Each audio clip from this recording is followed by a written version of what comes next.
Salve,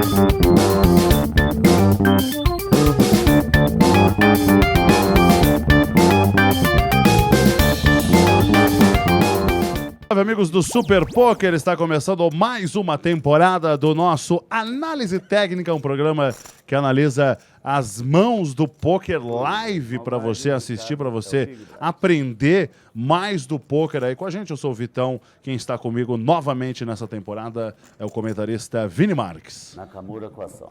Fala, Vitão, é um privilégio muito grande estar nessa segunda temporada do Análise. O programa teve muito sucesso sua primeira temporada. É uma alegria muito grande para a gente comentar os detalhes da jogada e resolver as dúvidas que vocês têm em casa para melhorar o jogo de vocês. Vamos que vamos, Vitão. Muito bem, olha só, uma mão do blind do BSOP Brasília, blind 6 mil, 12 mil, uma mão que o Nakamura...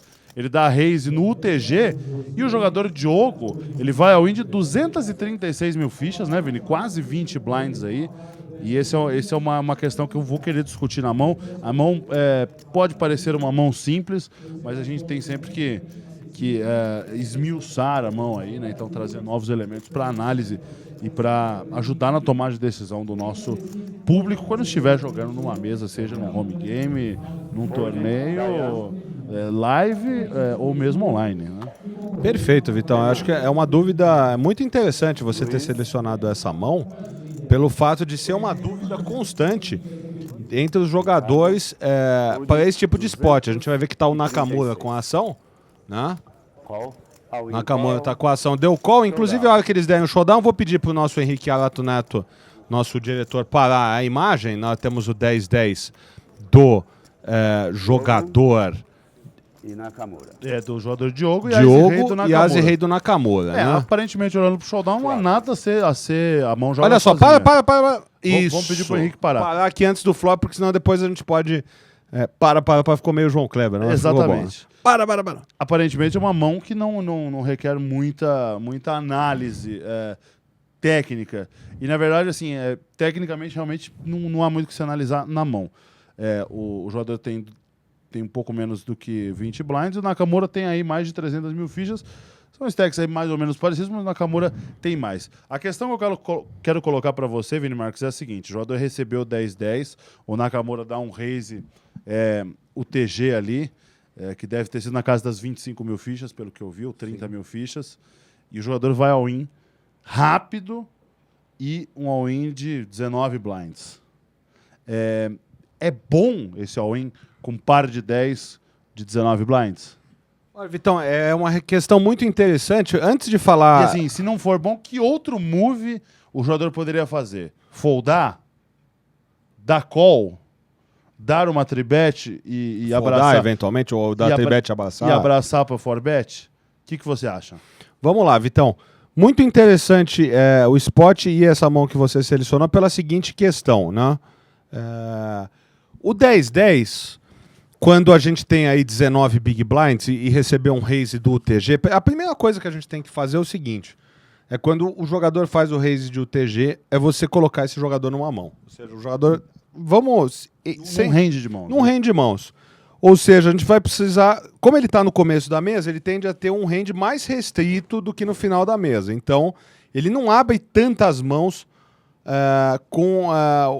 as quais ele abre de meio e de fim de mesa, tá? Então, o que acontece? O Nakamura, a gente está acompanhando, fez a transmissão, ele é um jogador que está jogando diversas mãos, um jogador universal. Ele não é nem tight, nem super agressivo. Ele é um cara que joga bem, tá? Um jogador experiente, tá aí.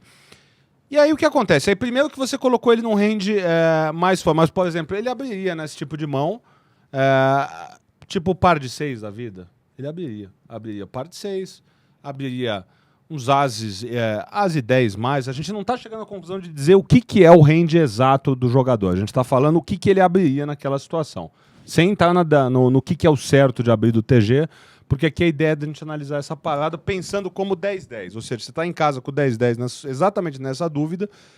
Eu acho a jogada super válida pelo seguinte: as opções que a gente tem. Foldar não é uma opção porque você tem uma mão muito boa. Né? Exatamente. Foldar não é uma opção. Então a gente sobra com algumas alternativas. Alternativa 1 seria dar call. da call. Vai ser um raise de 30 big blind, de 30 mil.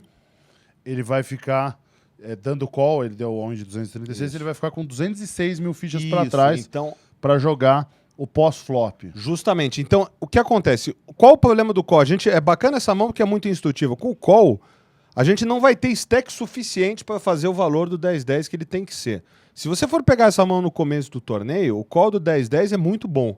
Por quê? Porque você manipula o range do adversário, ou seja, você deixa também a parte mais light do range do adversário no jogo e tem fichas para tomar do adversário nas streets subsequentes. Né? Como a gente está curto, isso porque é muito importante analisar. Como a gente está curto, se a gente der call, a gente não vai ter fichas suficientes para fazer valer o uso do nosso range mais forte que o adversário. Né? Então o call também ele passa a não ser uma opção. Né? O que seria uma opção de call aí? Eventualmente um as-as, se bem que com as-as está ok também, dizendo dá o all-in, tá? Com as-as teria porque você não tem, você consegue fazer, você mantém o adversário no jogo e não tem praticamente nenhum risco na mão. É possível o call do as-as, ainda que escancare um pouco, por exemplo, por que o all-in ele é melhor do que o call? Né? Porque o all-in você faz ele de maneira balanceada, você faz ele com valete 10 suited, você faz ele com valete dama, você faz ele com valete rei, você faz com par de 7, com par de 8, com par de 9, com par de 10 e eventualmente com as-as. Então a jogada do all-in do 10-10 é não explorável, ou seja, ela encaixa de grupo 1, grupo 2 e eventuais blefs, ou seja, uma jogada totalmente imprevisível. O seu range é imprevisível, portanto balanceado, então a jogada é legal. Ou seja, outra opção seria o que o Vitão citou agora há pouco, de dar um tribet, né? De dar um tribet, e aí você, depois de você do adversário deu o raise, você tribeta, e se ele te forbetar, você tem duas opções. Ou foldar ou dar call. Foldar eu acho que tá fora de esquadro, porque quando você tribeta o 10-10, o cara te forbeta te forbeta mãos piores, né? Então eu acho fazendo essa análise no final, ou seja, se você está em casa, nessa dúvida, se o 10-10 é uma opção válida para você ir all-in contra um raise de UTG com 19 blinds, acho ok. E só para o exercício ficar mais completo, Vitão, assim como eu iria all-in de 10-10, eu iria com as valete, as e dama, 9-9, 8-8, que seriam todas as mãos que englobam o grupo do 10-10. Né? Ou seja, o 10-10 aí é igual a 9-9, 8-8, eventualmente 7-7, as e valete, as e dama e um as e 10 suited. Então acho que a jogada tá ok, isso independente do que a gente vai encontrar. Então acho que tá legal a jogada. Perfeitamente, solte aí o que vai acontecer na mão. Apareceu um as no flop. Um as no flop. Pro Nakamura largar na frente. Depois, turn card, um valete. Apenas 2-10 aí para o jogador que é o Diogo. E não apareceu no River, que acabou irremediavelmente eliminado. O Nakamura ficou gigante em fichas aí depois dessa mão. E o jogador foi eliminado. Tá de acordo, Vitão? Tô de acordo em gênero, número e grau, meu querido Vini Marques. Foi uma satisfação estar com você. E os amigos que gostarem do vídeo podem deixar seus comentários no Facebook, facebook.com/superpoker, né, portal Superpoker, e também no nosso YouTube, onde vai sair o vídeo aí, pode deixar na caixa de comentários sua dúvida, sua pergunta. Valeu! Valeu!